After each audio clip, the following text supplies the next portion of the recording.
The MSheU is going to continue with their upcoming Disney Plus series Echo. Marvel Studios released their latest trailer or featurette for the show, which is titled Time for a Queen. Before we get into this, I'd like to ask you please hit that subscribe button, hit that bell for notifications so you don't miss any of our future videos here at the Trent Report.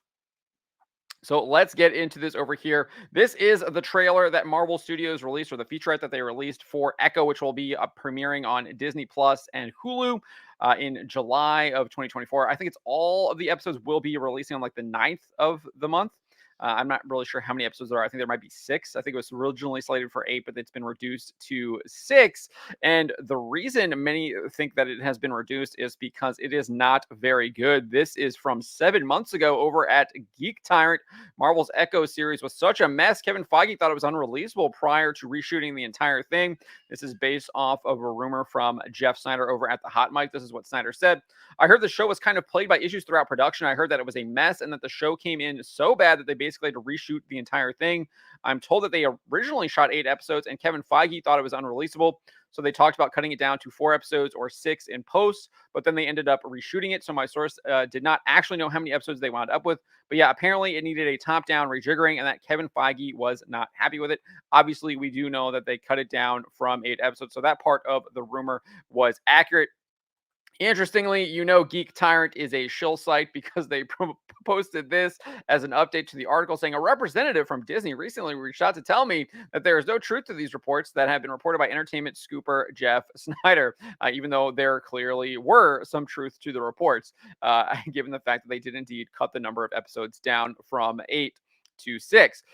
But let's get into this trailer here. We're going to skip ahead to about a minute in, and you can kind of hear exactly what the showrunner has to say about the character. We're getting another morally gray character. You don't know whether she's good or bad.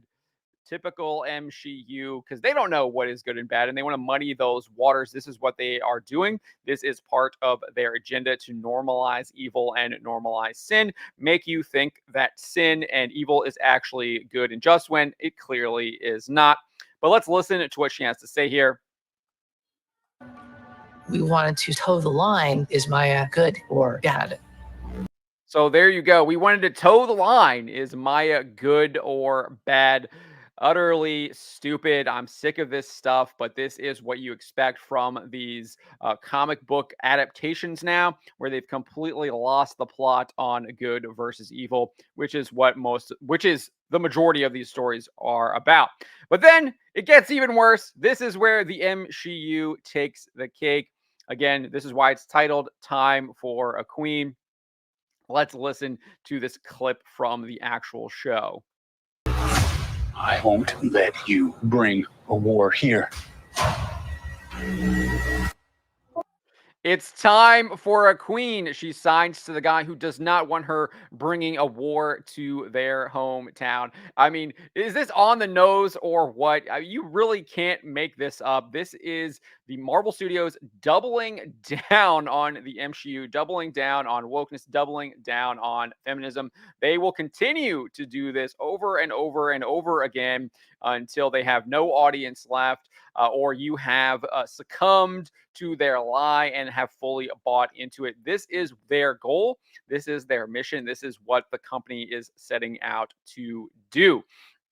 Now, I will say, I do think there is something interesting there is an interesting premise here. So I will put this caveat out because obviously I haven't seen the show yet. I just think that there are massive red flags and this just looks like another MSheU product.